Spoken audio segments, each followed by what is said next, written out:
हिंदू पौराणिक कथाओं में भगवान गणेश सबसे प्रतिष्ठित और पूजनीय देवताओं में से एक है। गणेश को बाधाओं को दूर करने वाला, ज्ञान का देवता और कला और विज्ञान का संरक्षक माना जाता है।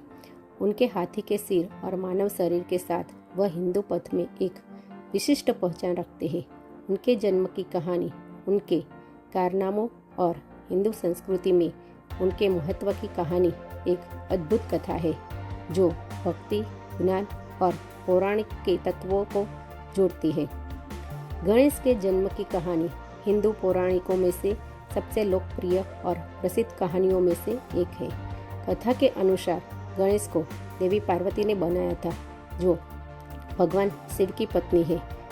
एक दिन पार्वती स्नान करना चाहती थी और क्योंकि उनके कक्ष में कोई पहरेदार नहीं था, उन्होंने एक पुत्र को बनाने का निर्णय लिया जो पहरेदारी कर सके।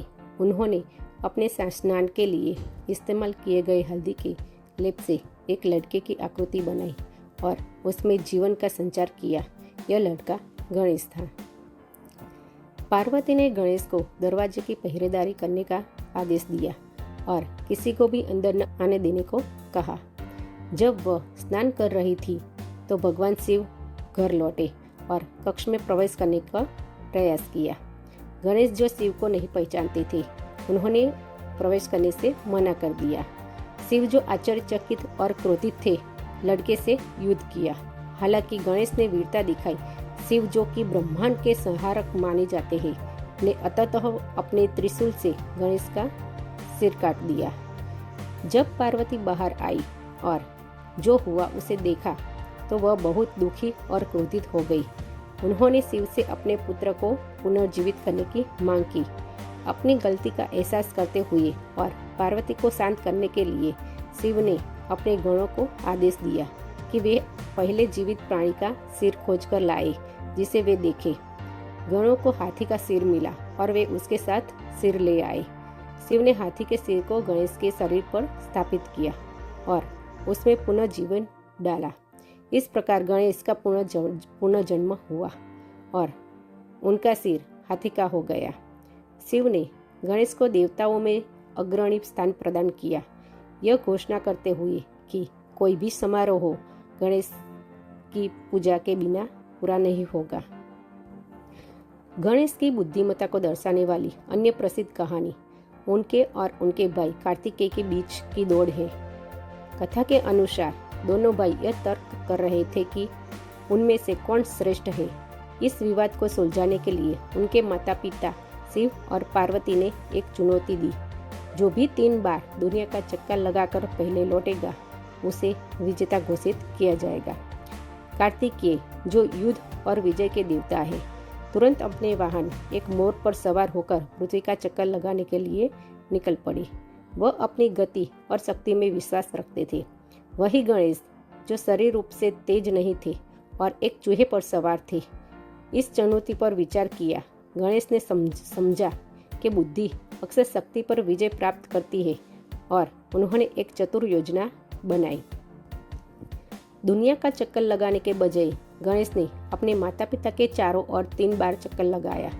जब उनसे पूछा गया कि उन्होंने ऐसा क्यों किया, तो गणेश ने समझाया कि उनके माता पिता उनके लिए पूरी दुनिया है। उन्हें घेरने से उन्होंने पूरी सृष्टि का चक्कर लगा लिया। उनकी बुद्धिमत्ता और भक्ति से प्रभावित होकर शिव और पार्वती ने गणेश को विजेता घोषित किया। यह कहानी बुद्धि के महत्व और रचनात्मक सोच की शक्ति को दर्शाने के लिए अक्सर उद्धृत की जाती है। गणेश से जुड़ी एक अन्य प्रसिद्ध कहानी उनकी टूटी हुई सूंड की कहानी।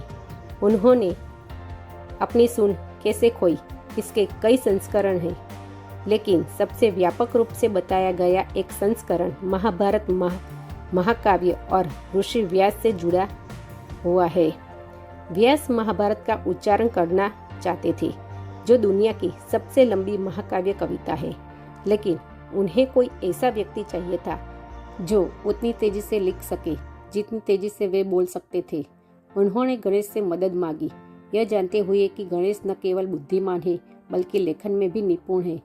गणेश ने इस शर्त पर लिखने की सहमति दी कि व्यास को बिना रुके महाकाव्य का पाठ करना होगा ताकि गणेश को लिखना बंद ना करना पड़े।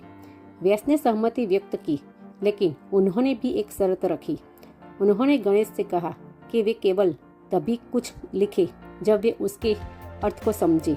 इससे व्यास को महाकाव्य की रचना करने का समय मिल गया और गणेश सुनिश्चित कर सके कि वे केवल अनुवाद नहीं कर रहे हैं, बल्कि महाकाव्य को समझ भी रहे थे। जैसे जैसे वे आगे बढ़ते गए, महाकाव्य के लेखन के बोझ के तहत गणेश की कलम टूट गई। व्यास के पाठ को बाधित न करने के लिए गणेश ने अपना एक दांत तोड़ दिया और उसे कलम के रूप में उपयोग करके लिखना जारी रखा। यह आत्म बलिदान और समर्पण का कार्य है और इसलिए गणेश को अक्सर एक टूटे हुए दांत के साथ चित्रित किया जाता है, जो उनके कर्तव्य के प्रति उनकी प्रतिबद्धता और वादे को पूरा करने के लिए किए गए प्रयासों का प्रतीक है। गणेश का हिंदू संस्कृति में बहुत महत्वपूर्ण स्थान है और उन्हें किसी भी नए कार्य की शुरुआत में पूजा जाता है, चाहे वह व्यापार हो, यात्रा हो या धार्मिक समारोह। उनके चित्र भारत और दुनिया भर में घरों, मंदिरों और व्यवसायिक स्थलों में आमतौर पर देखे जाते हैं। गणेश को न केवल विघ्नहर्ता के रूप में बल्कि शुरुआत, बुद्धि और ज्ञान के देवता के रूप में भी पूजा जाता है। उनका त्यौहार गणेश चतुर्थी विशेष रूप में महाराष्ट्र में बड़ी धूमधाम से मनाया जाता है, जहां गणेश की भव्य मूर्तियां बनाई जाती है और पूजा के बाद पानी में विसर्जित की जाती है। गणेश की कहानियाँ चाहे उनके जन्म के बारे में हो, उनके बुद्धिमत्ता के बारे में हो या उनके साहसिक कार्यों के बारे में हो, प्रेरणा और नैतिक शिक्षा का स्रोत है। वे ज्ञान के महत्व, भक्ति की शक्ति और विनम्रता के मूल्य को दर्शाती है। इन कथाओं के माध्यम से गणेश हमें सिखाते हैं कि चुनौतियों का सामना केवल ताकत से नहीं बल्कि बुद्धिमानी से भी किया जा सकता है और सच्ची भक्ति का प्रतिफल सदैव दिव्य अनुग्रह के रूप में मिलता है।